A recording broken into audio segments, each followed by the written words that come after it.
Saudara-saudariku yang terkasih, pada hari ini kita sekalian merayakan pesta peringatan Santo Laurentius, seorang yang menurut kita, menurut gereja, adalah tokoh yang menjalin kasih, memberikan diri dan hidupnya untuk sebagian orang yang membutuhkan pertolongan. Tetapi tokoh itu yang paling utama adalah Yesus sendiri. Yesus mengajarkan kepada kita sekalian bagaimana membagikan kasih, bukan hanya dengan kata-kata, bukan hanya dengan teladan, tetapi lebih dari itu, Ia mengajarkan kepada kita sekalian, siapa yang berani kehilangan nyawanya, Ia akan menyelamatkan nyawanya.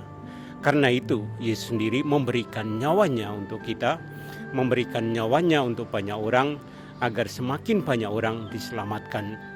Apa yang diingatkan kepada kita sekalian oleh Paulus dalam bacaan pertama, ia mengajarkan kepada kita sekalian, orang harus memberikan kasih. Kasih yang tak berkesudahan, kasih yang menghasilkan buah keselamatan bagi siapapun. Kasih itu tentu sudah dimulai oleh Yesus sendiri. Ia memberikan contoh bagi kita dengan memberikan segala-galanya, memberikan hidup, memberikan waktu, memberikan tenaga, memberikan segala yang dimilikinya. Dalam perjalanan hidup kita seringkali berpikir bahwa kita sudah berbuat banyak. Tetapi apa yang diingatkan kepada kita sekalian oleh Paulus dalam bacaan pertama, orang yang berbuat banyak sebenarnya juga akan memperoleh banyak dari Tuhan. Tetapi sebaliknya, ketika orang berbuat sedikit, ia pun akan menerima sedikit pula. Kita hanya berperan untuk menyalurkan apa yang kita terima dari Tuhan. Penyaluran itu bisa berupa tenaga kita, bisa berupa bakat kita, bisa berupa aneka macam talenta yang kita miliki. Kita harus meneruskan apa yang kita terima dari Tuhan kepada semua orang. Kita seringkali takut akan memberikan apa yang kita miliki dengan alasan kita kurang, dengan alasan kita tidak memiliki. Tetapi sebenarnya Tuhan tidak pernah akan berhenti untuk memberi kepada kita apa yang harus kita salurkan kepada orang lain. Kalau kita membandingkan diri kita dan hidup kita bagaikan sebuah pipa yang menyalurkan air dari sumbernya. Ketika pipa itu diberi kunci, tentu tidak akan mengalir kepada siapapun yang membutuhkan.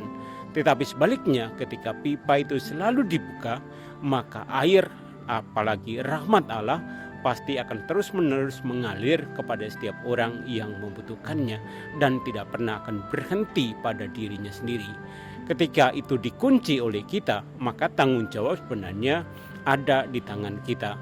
Bagaimana kita melanjutkan apa yang kita terima dari Tuhan kepada semua orang.